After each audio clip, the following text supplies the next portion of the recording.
A webinar hosted by Klimakultur. My name is Julie Forchhammer. Klimakultur is a Norwegian non-profit who works with engaging the culture sector on climate action. This webinar is part of a series about the future of culture arenas, and it has been supported by the Norwegian organization called Kulturum. And today we are both going back in time and we are going forwards in time. And I'm very excited about today's guest. Her name is Feimatta Conteh. She is working with Arts Council England, and they have been inspiring me since 2012 with their environmental program. So we're going to learn a lot more about that. Welcome, Feimatta. Hello, Julie. Thank you. Lovely to be here today. And so nice to meet you. And I'd like to just say to the people watching that they can write the comments or questions in the comment section, and we'll try to answer them throughout this hour. Yeah, so, I would really like to have like a conversation and discussion, and so lovely to hear from people as their thoughts and reflections, and also to have conversation with you, Julie, because sorry, I tend to tangent quite a lot, but we connected through the Creative Climate Leadership Network, which I think is a really interesting thing we could also talk about. So we'll get back to that a bit later. It's a training program by Julius Bicycle, who has worked together with the Arts Council England for many years as well on this. So, Feimatta, would you like to shortly introduce yourself and also where you're working? Okay. As Julie said, my name's Feimatta Conteh. I use the pronouns she, her. And then since January last year, I've worked at Arts Council England, which is the national development agency for the creative and cultural sector here in England. There's other arts councils for the other nations within the UK. Before I worked at Arts Council England, I was the sustainability manager and environmental director at Factory International, which is a large arts organisation in Manchester, where I live. Factory International is the organisation that puts on the Manchester International Festival and also runs Aviva Studios, which is a newly built, very large cultural venue in town. So it's interesting that you're talking about the future of sustainability in cultural arenas and venues, because I'd be happy to have conversation and discussion about that. I started my career in climate action, or sustainability as we called it at that time, and the cultural sector back in 2010, when I was the sustainability manager at a small theatre in London called the Arcola Theatre, that had made the groundbreaking and had the groundbreaking ambition to be the world's first carbon neutral theatre. So Julie mentioned before how Arts Council England has had an environmental programme since 2012. And like her, I remember that programme starting when I was working in Arcola. So yes, some looking back and some looking forward, but it's lovely to be here this morning. Oh, thank you so much, Feimatta. We have an hour at our disposal, which is amazing, and we all made it safely here. There's ice where you are as well, and there's here in the mountains of Norway. So we are indoors and we are safe, and that's amazing right now. We'll start with a presentation from you, where you'll show some slides and talk about the Arts Council's environmental program, and then we will dive deeper into everything after that. I'm so sorry, the Wi-Fi just dropped there for a little bit. I am in the Oh, you have to turn your mic back on. Your mic is off.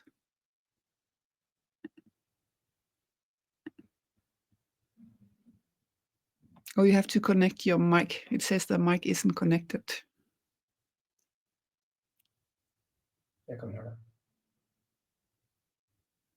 No, what happened there, Julie, is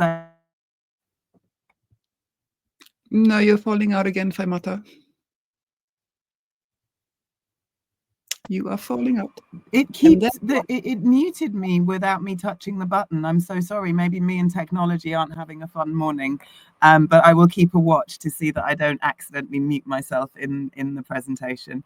And also the Wi-Fi just dropped for a second, so I will keep a watch on the buttons on my screen But I think it's fair to say my presentation style is more friendly than corporate and professional.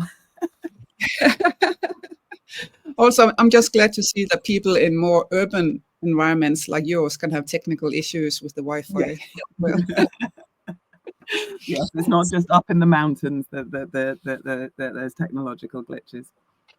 so before you start your presentation, and I'll get up the slides here, I just want to ask you a quick question because I saw an interview with you just now on the Creative Climate Leadership page, and where it talked about that one of your inspirations is thinking about both ends of the rainbow. And it was beautiful. And I think it could be a perfect introduction to this hour. So would you mind explaining what you think about both ends of the rainbow? I will. And I every time I describe it, it's slightly different, but I wonder if I can find the right words now. So, you know, like I've worked in climate action, sustainability, whatever, in the cultural sector, I guess, for most of my career. And this vision came to me. It sounds very religious, doesn't it? But it's not like that. This image came to me about when you think about climate action in the cultural sector. I feel like there are two ends of the spectrum that are about it. And I was like, okay, well, if I imagine it like a rainbow needs both ends to be in the ground, to be rooted. If both ends of the rainbow don't reach the ground, then you don't get to see all of the beauty. So one end of the rainbow in terms of climate action, the cultural sector, is what a facilities management colleague used to call the bins, the bogs, the light bulbs. It's the monitoring, it's the data, it's the calculating carbon footprints, it's travel data, it's all of those things. It's tracking lots of stuff.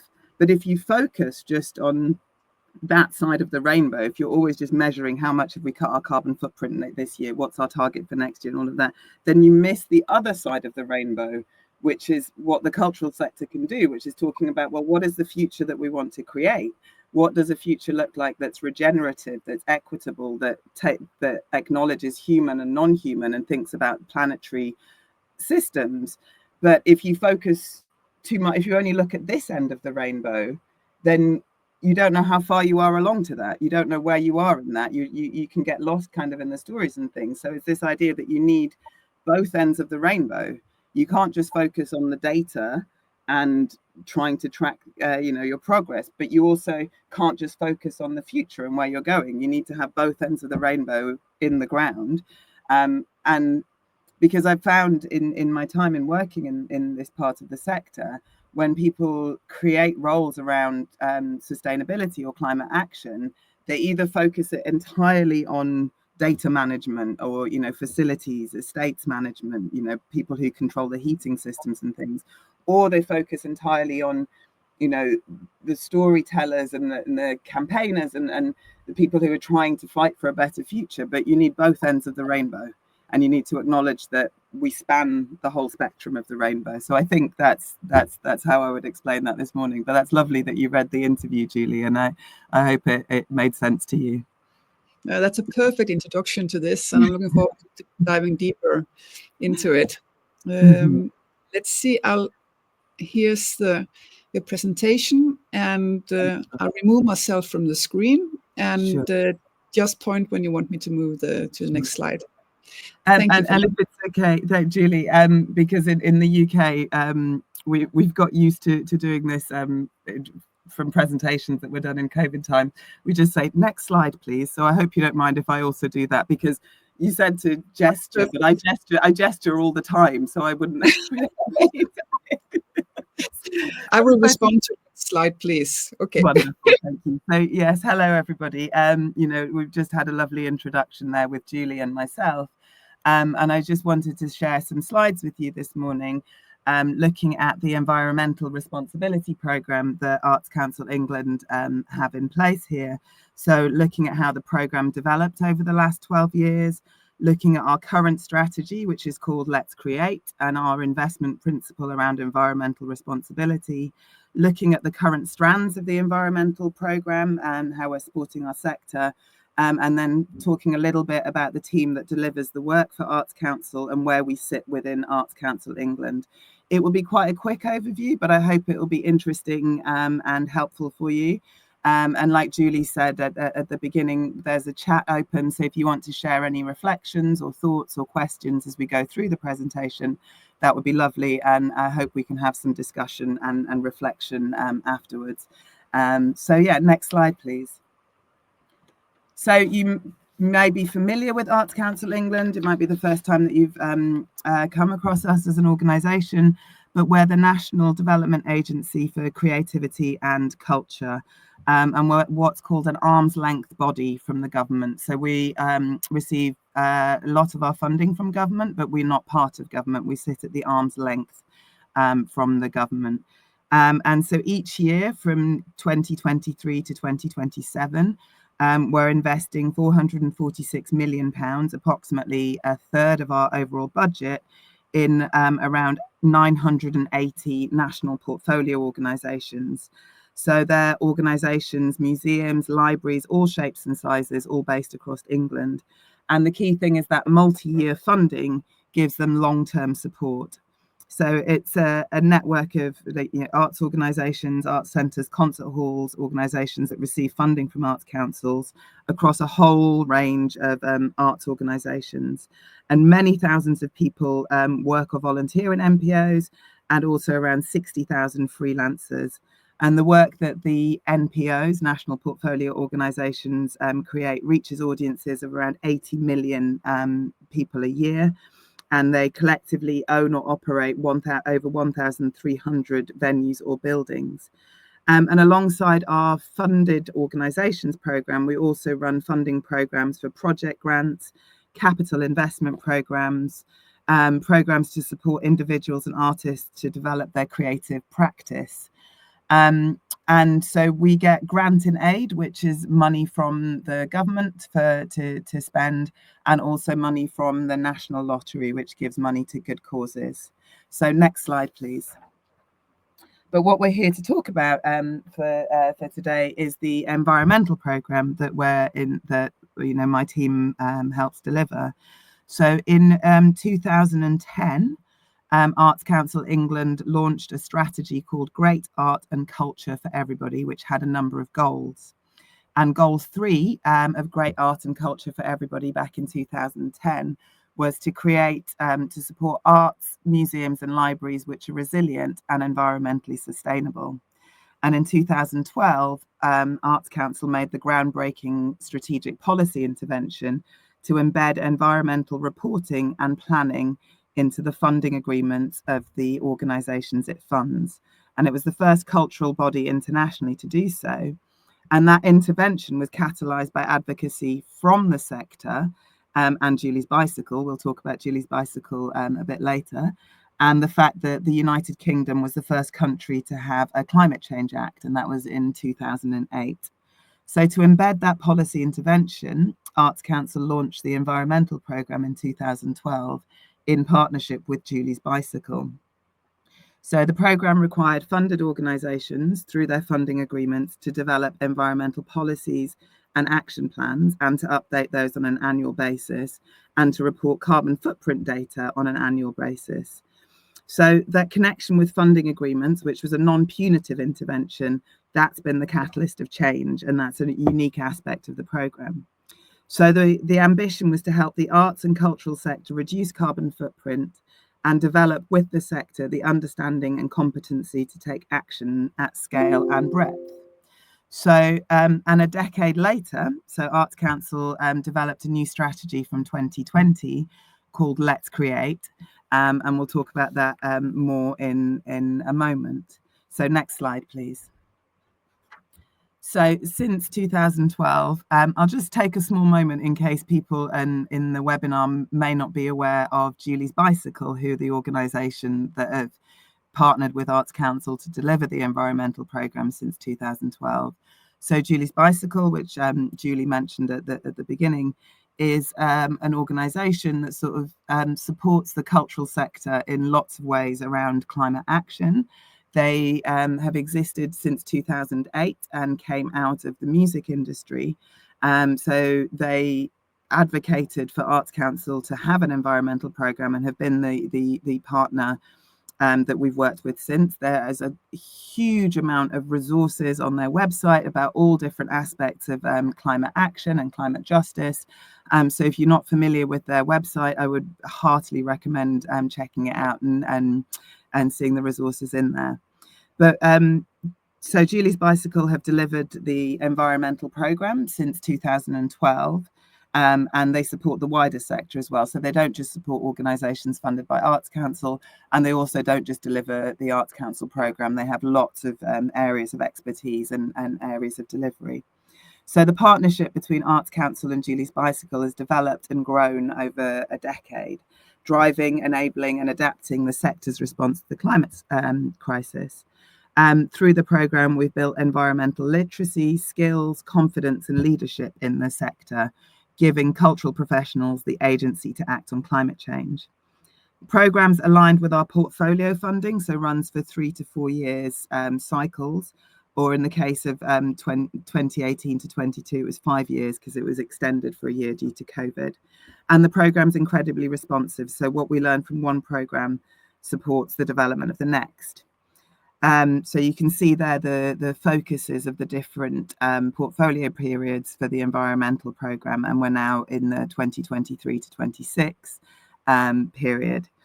And at the end of the first year of the environmental programme, 90% of the 700 organisations that were part of the portfolio had engaged with the programme, and approximately 400 had reported a level of data. So that's a huge achievement. And as the programme's grown from strength to strength, it continues to embrace change and reflect involving science and governmental commitments. And we have published a report at the end of each financial year, looking back at the environmental programme. And you can see on this slide here, screenshots from 6 of the reports. And if you dig into the Arts Council website, you can probably find most of the reports. That's what I've had to do to put this presentation together. And so organisations have been reporting their carbon footprint data since 2012. And it's the largest data set of its kind, which gives Arts Council and Julie's Bicycle the ability to aggregate and analyse the data. And that data has been key to show how our sector is reducing emissions, making financial savings and making change. However, as my image of the both ends of the rainbow is about, it's about much more than data. So since 2018-19, Julie's Bicycle have included in their creative carbon tools a section called Beyond Carbon, which is a space for organisations to tell the wider story of their work beyond carbon, bringing initiatives to life in their own words, whether that's installing new facilities, community projects or creative programming, showing how they're integrating environmental consideration into every part of their practice and business. And there's some more on that a bit later. So like I said, the annual reports have been published since 2012. And if you aren't able to find them all on the Arts Council website, I'd be very happy to share them. And our latest report are looking at the environmental impact of the cultural sector from 2023-24 was published, I think, in October, November of this year, and there's an interactive version on Julie's Bicycle website. So next slide, please.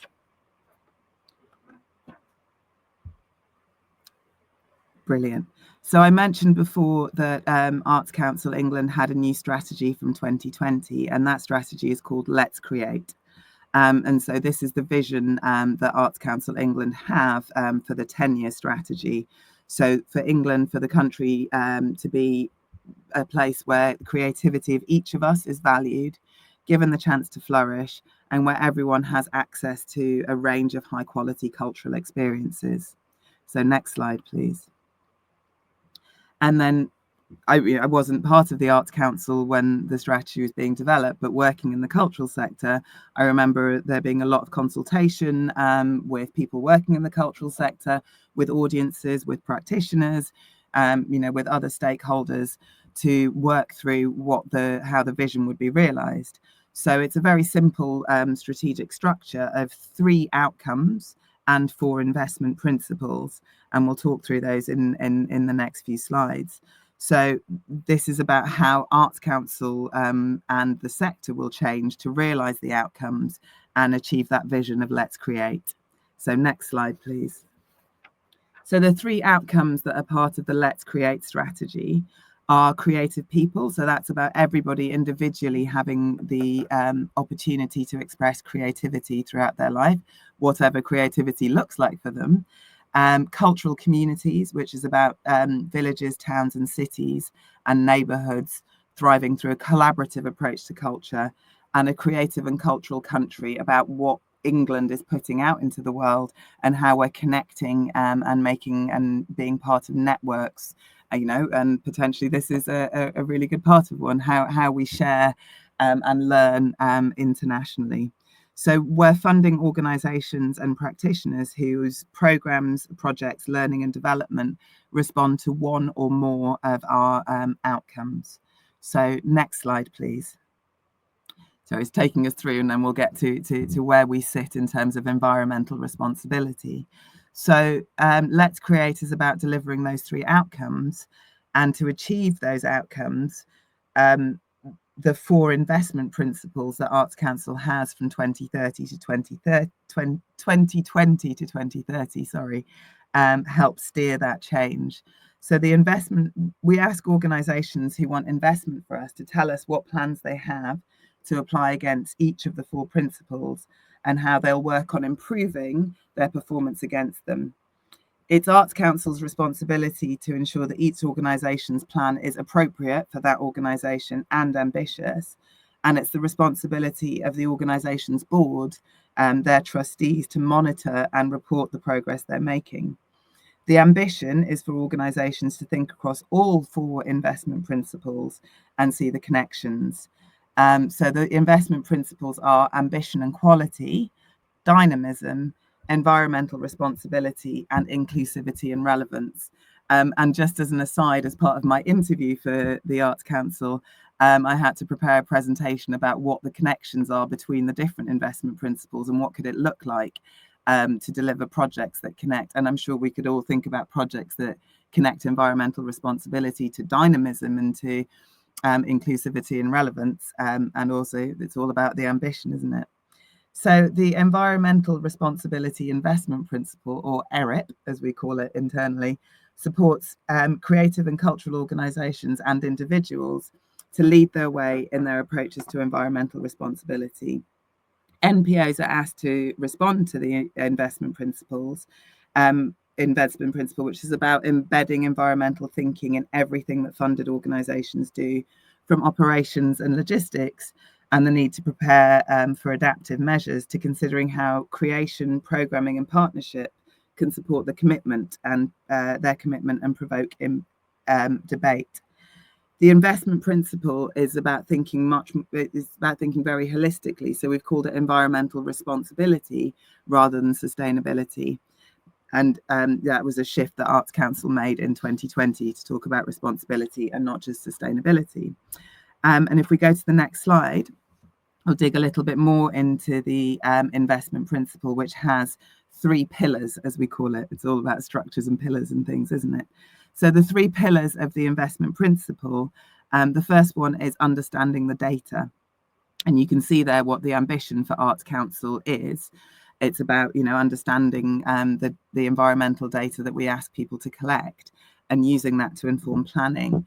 And in the next few slides, I've included some examples from case studies from our recent annual report of organisations that have really kind of understood the pillars and are using them well. So the Museum of London recently, if we just go back one slide, I'll just quickly go through the Museum of London have recently established a baseline assessment of their footprint and are starting to work on reducing that.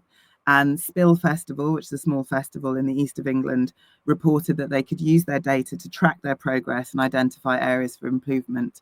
So the next slide, please.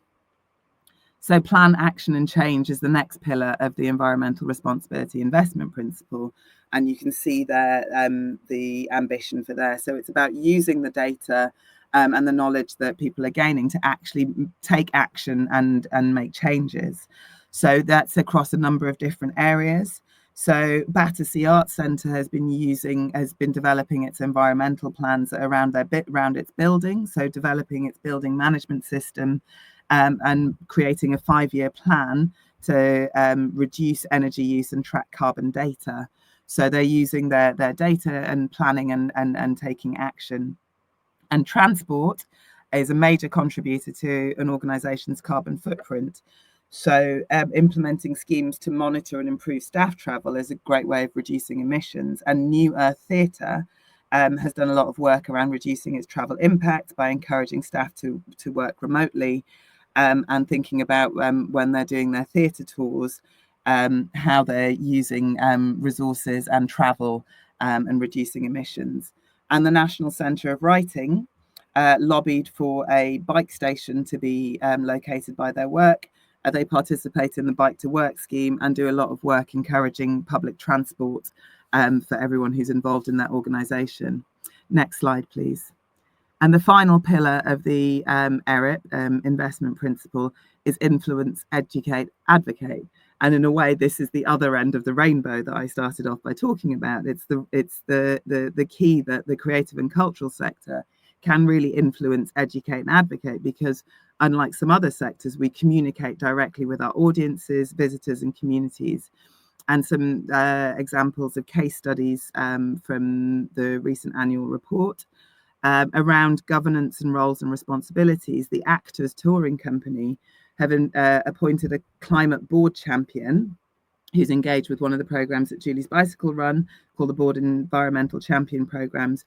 And they talk a lot about how they're bringing climate into their governance structures.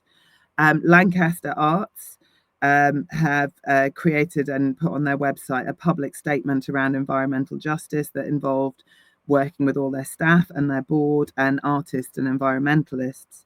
And they are incorporating environmental justice into upcoming commissions and are part of a network in Lancashire of arts organisations working on sustainability. And the Poetry Translation Centre have implemented a green rider to promote sustainability and introduce 6 pro-rata days per year for employees to engage in climate action. So there's some examples there from our most recent annual report. But if we go to the next slide, please, I'll just share some of the highlights from the recent annual report.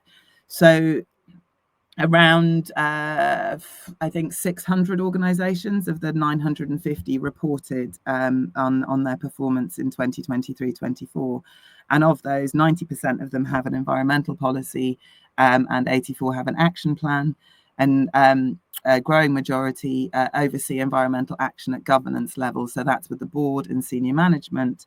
And then you can see there some other statistics around what the NPOs have been doing around environmental responsibility. So I mentioned before that there's an interactive version of the annual report that's available on the Julie's Bicycle website. And I really recommend checking it out if you have a moment and want to see some case studies of organisations who are taking positive climate action. If we go to the next slide, please. Just talk through some of the strands that are part of the environmental programme for this year, which we're coming to the end of. We're just in the final quarter of 2024 to 25. So the programme is more expansive than previous programmes because we provide support for the NPOs, for the funded organisations. But there's also programmes aimed at individuals, freelancers and artists, and lots of the resources that are developed for the programme are freely available to anybody working in the sector. So podcasts, case studies and webinars.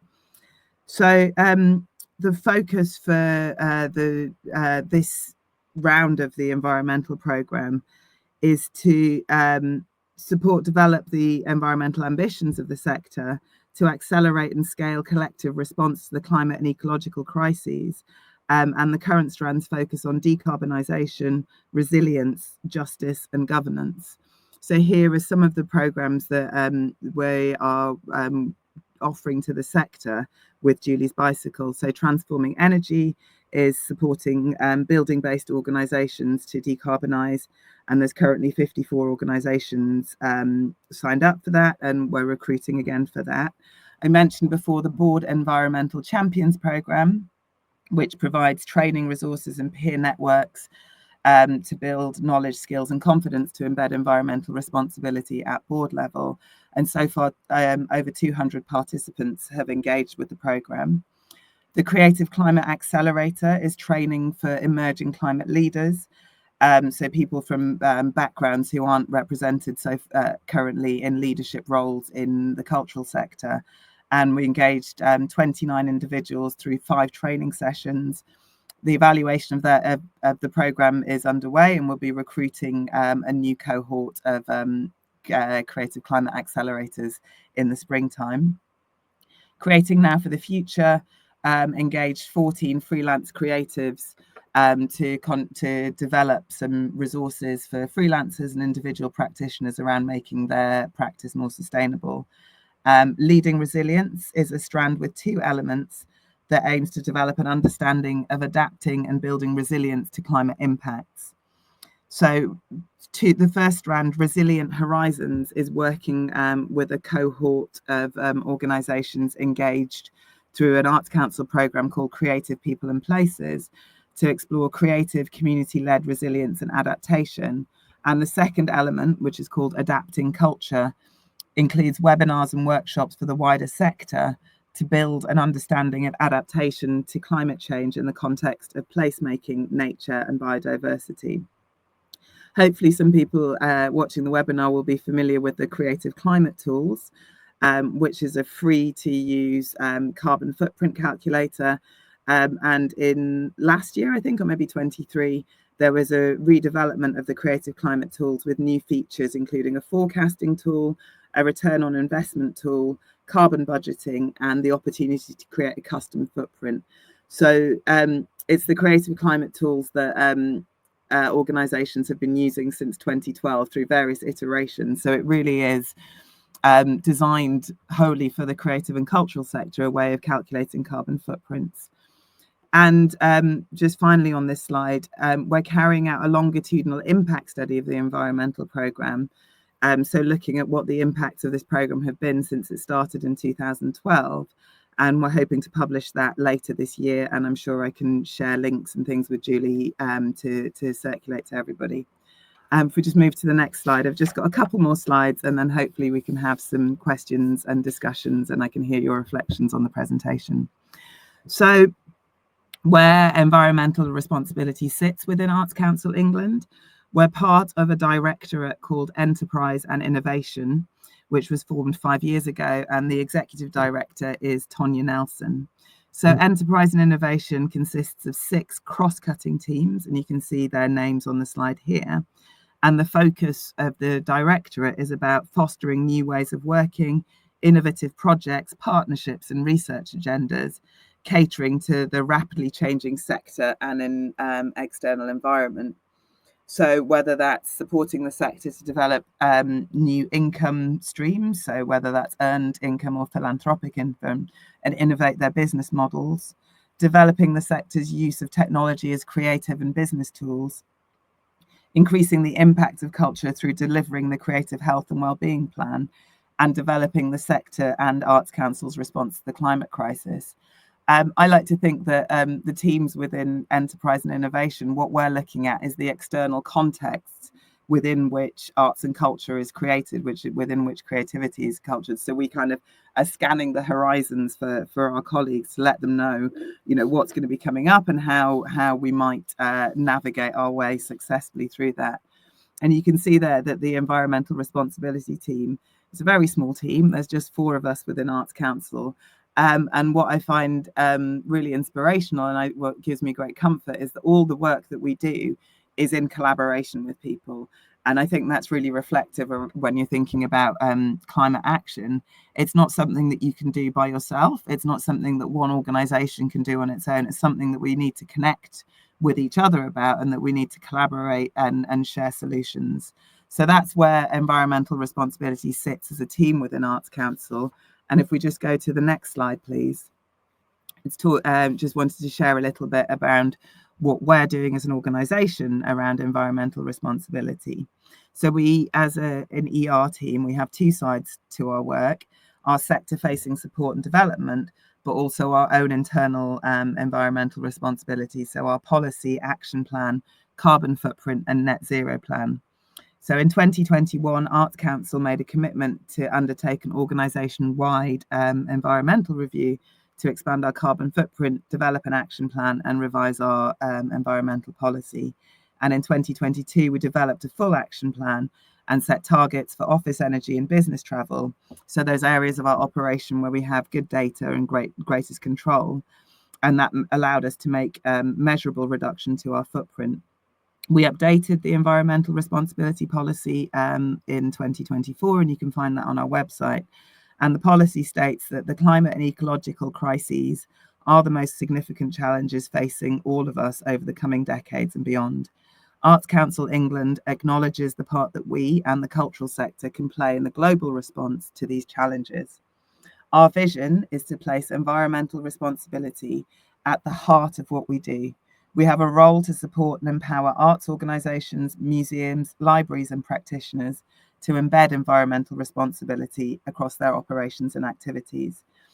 We are committed to continually improving our own environmental performance, to reducing our carbon footprint and impacts, and to holding ourselves accountable. So that's the policy that underpins how our approach to ER at Arts Council.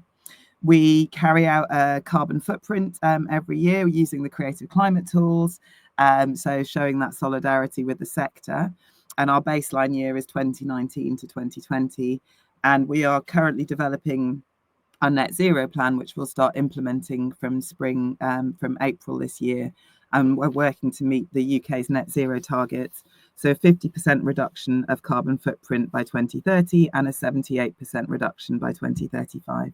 So if we just go to the final slide, please, Julie, just to say thank you to everybody. I hope you've enjoyed watching and listening to the presentation.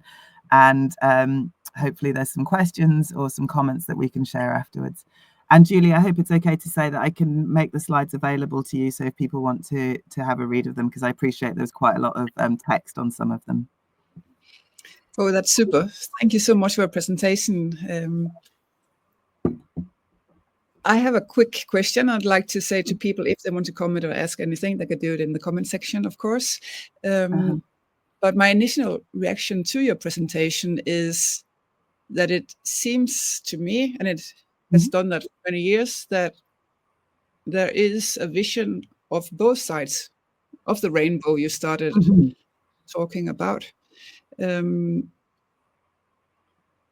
I often say this, and I don't know if it's true, but to me, it seems like Arts Council England is trying to engage the culture sector to help with the system change that a system cannot implement by itself. Is that a reach? Or because you talk about the structural things and the culture can change and can change on the big scale. Yeah. Yeah, I find this interesting because when we talk about the Arts Council, I don't know if there's other people on this call who have this experience. You kind of like, how do you bring together what the organization as a whole is? You know what I mean? And I sometimes feel like I speak very much from my heart, and then I have to go, hang on, is that what the organization is trying to do, or how are we sustaining it? And I find it really fascinating, I think, working in the cultural sector. And sorry, this might go on a slight tangent, so bear with me. When you think about the scale of systemic change that I think is required to move beyond the structures and the world that we live, it's like, how do we play a role in that if we're also part of the bureaucracy and connected with the government? You know, how do we make those shifts? But if I could just talk a little bit about a small shift that I guess I've witnessed from being in Arts Council. So I joined in January last year when there was already talk within the country of there being a general election coming up. So when I joined, our government was a Conservative-led government, and we were in a time where there was quite a lot of division and sort of edging on culture war, you know, conversations about what is the purpose of culture and art, and should people be having conversations around decolonialization, and how do we talk about, and so that there was a kind of sense of like a hesitancy of we shouldn't have these conversations because there will be lots of negative comments and conversations. And then I'm not saying that everything has drastically shifted in a way, but then we had a general election in July, and we have a new government now. We have a culture secretary who said that the culture wars are over and she's not interested in engaging in that kind. So it's a bit like, okay, so maybe there's a bit of space here. And also now we have a government who has mission-led government, and one of the missions is around clean energy. So it feels like, okay, then maybe there's a little bit more space now to have conversations around these topics. But how do you... But then I guess, Julie, there's also a thing of like, does change come from the incumbent power structures, or does change happen separately to those and in navigation? And sorry, I do tangent all around it, but an image has just come to me. I don't know if you're familiar with some of the principles around kind of permaculture and area, so anyway, not the principles of it, but I remember reading something about permaculture and kind of saying the most interesting places are those places that are in between, that are neither, like the coastal zones or like the edges of forests. That's actually where you get the most kind of biodiversity and richnesses.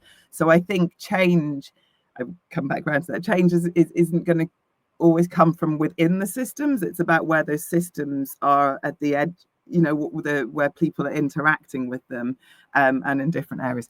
Sorry, I don't know if that actually answered your question, but it took me on a thought path around.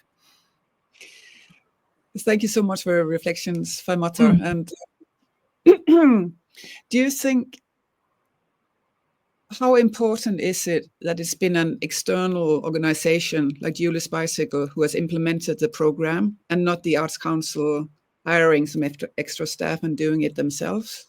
That's a very interesting conversation, I think, because you navigate then as three different parts of a system, like I think these are just my reflections and thoughts. And I think if it was, Arts Council says you have to do this, then it would be received in a different way. But I also see that the work that Julie's Bicycle delivered, the Arts Council program, is one part of that, but there's other areas that they work on, and they work internationally and deliver things. But also I think it's interesting now working in the Arts Council after having worked in the sector, for a while, being the sustainability person in an organization. And this isn't being critical of anybody in the cultural sector, because I'm sure it will be the same in Norway, that everybody is very busy, everybody has so many things to do. But I think for some people within the cultural sector, the Arts Council environmental program, the thing that has lodged in their head is, oh, in May I have to report my annual footprint, and that is seen by some people of like, okay, cool, I've done my environmental thing. And you're like, that's the first step. So how do you get people to see? But there are some, wonderful networks and connections that people have been made. But I'd say as a whole, the environmental program in some ways is still seen as that annual reporting of data, because it was made part of the funding agreements back in 2012. And I'll just share a reflection, of how I've seen some change. Like I said, I started in 2010 working at Arcola Theatre. So remember the environmental program starting. And around that time within the UK, so let's say 2010 to 14 or so, it felt like organizations were reading press releases of like, oh, we're piloting, this, or we're the first organization to install solar panels, or we're the first organization to do this kind of recycling. And then when I started at Factory International in 2020, it felt like, oh, this is just what we do now. Everybody's working to a more sustainable and environmental way. And I think when you're talking about movements and change across a whole sector, there's a huge spectrum, isn't there? There's people who are out there, you know, like yourselves, like Klimakultur, who are like at the forefront of making change and advocating and campaigning. But then actually there's a whole movement of people who kind of come along a bit later, and I think all those cycles of change are important and useful, and slowly we're all making progress. But then sometimes that you just have your head in your hands and go, but is it fast enough? Is it wide enough? And I guess we'll find out. We will find out. It's exciting times we're living in. In your presentation, there's one of the slides that mentioned the program had a focus, deep dive into energy issues. And working in Norway on these matters, Norway being one of the world's leading fossil fuel producers, and a lot of our fossil fuel sector is state-owned, which also means that government and government bodies also are working to fulfill or uphold kind of focus, which means that talking about energy is really, really not encouraged. So the energy is... It's almost like you're having a conversation with one hand tied behind your back.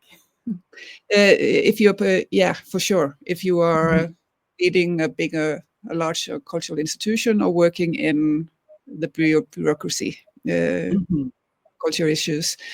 And when I ask people, well, where's the learning points on fossil fuels or the energy shift we're going through? And the answer I always get is, well, it's not my job to be political. It's not my job to mean anything about energy, and I'm not allowed to be an activist in my work. Sure. Whereas I see in the reporting in the creative climate tool that Julius Bicycle is doing for Arts Council, beyond carbon part of that, very specific questions like, do you have fossil fuel sponsorships? And an investment section about do the bank and pension providers you're using, do they invest in fossil fuels, and so on. I think if that happened in Norway, they would not be killed, but it would incite a lot of response. It's interesting as you say that, because, you know, obviously as Arts Council England, we can't advise people about, you know, who funds them and takes their money, but we have been having conversations about kind of ethical funding, and, you know, so I think what we say, or not through Julie's Bicycle, but in some of the training we have, is like just suggesting to cultural organizations that they might want to think about these things, and they might want to consider about, you know, receiving funding from organizations whose values align with their own, and what that looks like. But I mean, in Norway, are you aware of the campaigning groups like BP or Not BP, or Shell Out Sounds, or there's been a number of campaigning organizations. Culture Unstained, that's the people I was trying to remember. So they've had a very targeted and strategic campaign, and Liberate Tate as well.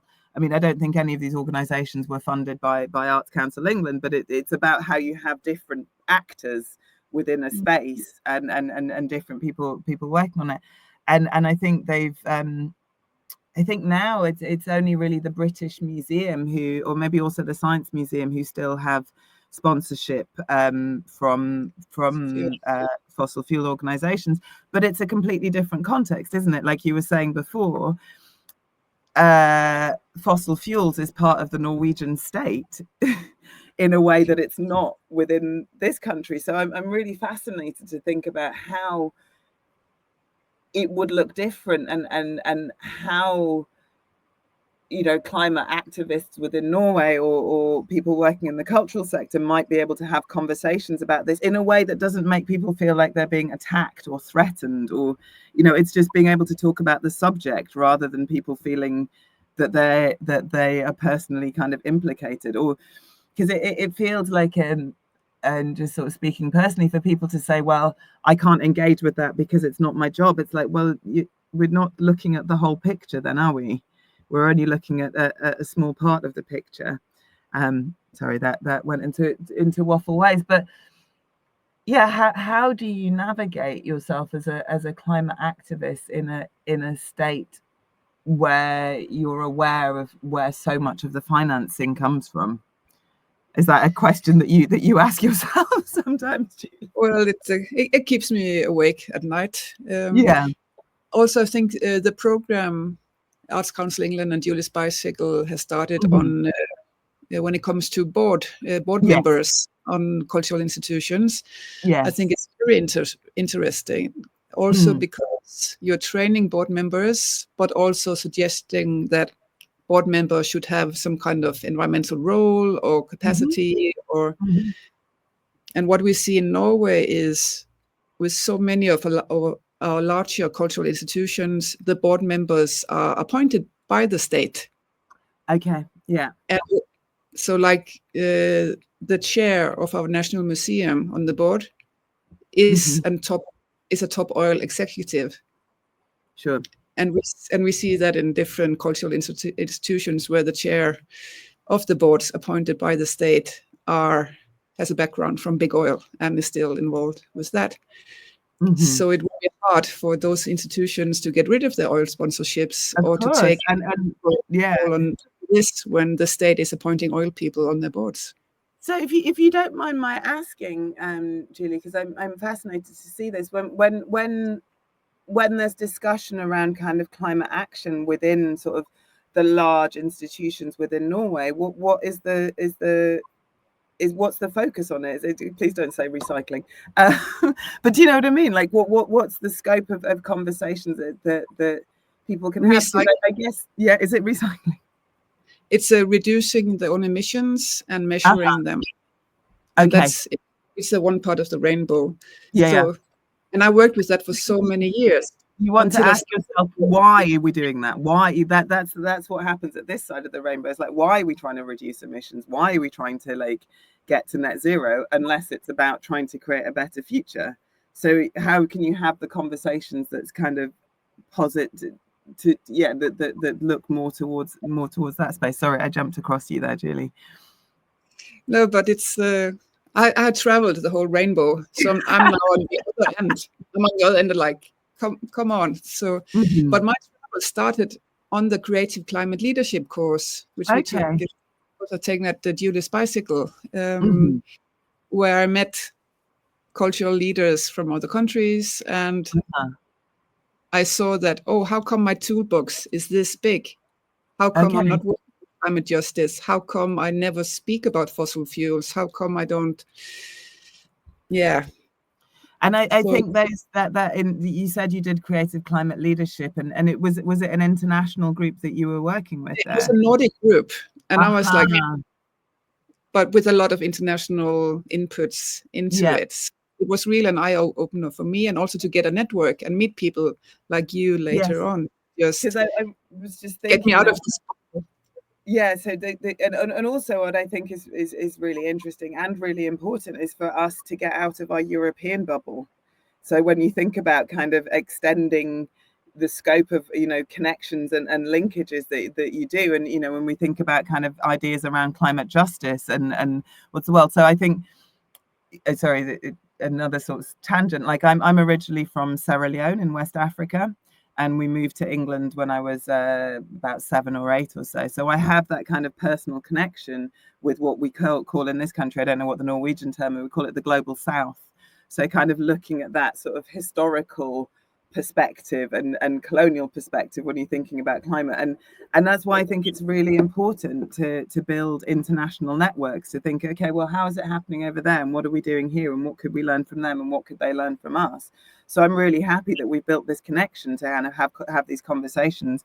But yeah, it's how do we do that on a global level? And because one of the other things that I've thought, when it comes to setting net zero targets and working to it, is like, nobody wins unless we all win, So how can we make it that we all win rather than some of us win and not? Because unless we all collectively as a humanity and the world, sorry, it's going to be quite a triumphalist thing, unless we think about how we're all connected and how we make a change that is supportive of everybody, then we haven't succeeded as a species. Sorry, it's quite a bleak note, isn't it? Oh, thank you for the reflection, Ms. Feimatta. And also, climate justice is a target for Arts Council England. You're very specific and very vocal about it on the websites and on the programs the last few years. Yes. Do you think there's been any pullback in the culture sector or from financiers, or how come the culture sectors is going to work with climate justice? There is I sense that there is a hesitancy. I was talking before about joining Arts Council England in the sort of run up to a general election, and that time of kind of what people could say without there being a flashback. But I suspect there is some pushback to talking about climate justice, but I think it's about providing the evidence for things, providing the examples, and in lots of topics and things, for conversations to not become so impassioned and angry, and for people to feel like they're being attacked. But I think you can't talk about climate action without considering elements of climate justice, without considering the whole picture. I guess without seeing both ends of the rainbow, you can't really make action. But yeah, I think it's sometimes it can be about kind of thinking about your words carefully and thinking about who are you speaking to and what language will work best to make your point with that person. Does that make sense? Like, you can't use the same language when you're talking. You talk differently in the different settings and spaces that you're in. So, when you're, I guess, talking to people who are maybe in the establishment, who are part of power structures that have existed for a long time, if you're using language that makes them feel threatened or makes people feel attacked, then your immediate response that you'll receive is kind of a negative, close down one. But actually, if you can find ways to build connections with people, then I think you can affect change much faster. I think it's something, I don't know if you know this thinker, Adrienne Marie Brown. She has one of her principles, which is be like water. So find the best way to flow, isn't it? Sorry. Oh, that's beautiful. And also we have a couple of minutes here. So I would like to maybe end this off in a couple of minutes, but asking you for advice, because I do think the culture sector in Norway can make a global climate impact, because I don't know if you're aware that in 2024, Norway was the country in the world who invested most in new oil and gas offshore. Oh, I did not know that. We invested more money than the US, China, in new installations offshore. And the amount is going to raise this year. Okay. So it's a record investments in building new oil and gas. And the whole sector is really integrated with the culture sector in Norway. So I think I would like to ask you for advice on how can we make people feel braver, to talk about these issues, because we're such a small country. We're 5 million people, but we are the most aggressive in our build connections, build allyships, find each other. Nobody's gonna feel brave when you're standing and talking by yourself. But if there are other people who think and feel and have the same thoughts as you, then that builds connection. Like you said, Julie, like meeting people from other Nordic countries. It's so within the 5 million people, finding allies, because there will be people who also want to see change, but it's making the connections to the point where change just becomes inevitable. I'm sure I wouldn't know for sure, but I'm sure there's even people who are working within those organizations investing in oil and gas who don't want to be doing that. So how do you reach out to them and say, actually, we can do better, we can move to a brighter future? But I did not know that Norway had invested the most in, I guess it's because people don't want to have the conversations about things. So it's yeah. But I salute you for your work and what you're engaged with in Norway, because I can imagine that it's a difficult and sometimes a struggle to do what you're doing. But I'm so grateful to have made a connection with you, and to be supportive of the work that you do. I'm sorry, I don't have any specific advice in there, but find connections, find allies, think about how to have conversations with people so they don't feel threatened, so they don't immediately close down with it, and find the best way to flow. Thank you so much, Feimatta. That's building community and being braver together with other people, and also to work with a lot of young people in the culture sector, because they make me braver every day. For sure. I mentioned the interview where I talked about culture working as a rainbow. And in that interview, you also you were asked to mention a song that inspires you. And you mentioned a song by Hooray for the Riff Raff called Palante. Yeah. And I saw the video before we went into this webinar, and I started crying. I can't show it now because, But I would urge people to look at that, because many reasons I like that song. One, it reminds me of a friend of mine who did a lot of work in migrant justice. The video that Julie's just talking about is set in Puerto Rico after a hurricane. And the song is about the experience of Puerto Rican immigrants to New York and finding their voice and the Young Lords movement in there. And it is just a song which gives me hope and courage, because I looked into it, and the word palante, I'm probably pronouncing it wrong, is a Latin American word. And apologies for the swearing, but I kind of take it as like, go on, more power, go on with your badass self, keep fighting. So yeah. Keep fighting and keep finding solidarity. Keep fighting, keep finding solidarity. Thank you so much, Feimatta. Thank you for spending time with us, and thank you for your request. And take care in the new year. It's thank you. Happy New Year to everybody. Yeah. Thank you so much. Bye-bye.